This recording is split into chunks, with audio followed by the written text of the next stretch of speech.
बलोचिस्तान में दहशतगर्दी का निशाना बनने वाले सियालकोट के 2 नौजवानों की अपने आबाई इलाकों में तदफीन कर दी गई। सियालकोट तहसील फसरूड के रिहायशी शहीद कदीर की नमाज जनाजा बडियाना में अदा की गई, जिसमें सियासी और समाजी शख्सियत समेत अहले इलाका की बहुत बड़ी तादाद ने शिरकत की। इस हमले में जामे शहादत नोश करने वाले दूसरे नौजवान शहीद हसन की नमाज जनाजा गांव हैबत में अदा की गई, जिसके बाद दोनों को मकामी कब्रिस्तानों में सुपुर्द खाक कर दिया गया।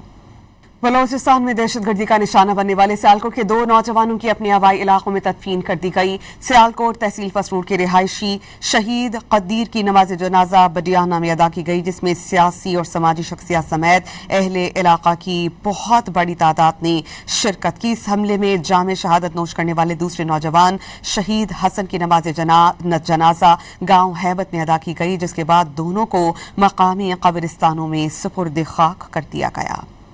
बलोचिस्तान में दहशतगर्दी का निशाना बनने वाले सियालकोट के 2 नौजवानों की अपने आबाई इलाकों में तदफीन कर दी गई। सियालकोट तहसील फसरूड के रिहायशी शहीद कदीर की नमाज जनाजा बडियाना में अदा की गई, जिसमें सियासी और समाजी शख्सियत समेत अहले इलाका की बहुत बड़ी तादाद ने शिरकत की। इस हमले में जामे शहादत नोश करने वाले दूसरे नौजवान शहीद हसन की नमाज जनाजा गांव हैबत में अदा की गई, जिसके बाद दोनों को मकामी कब्रिस्तानों में सुपुर्द खाक कर दिया गया।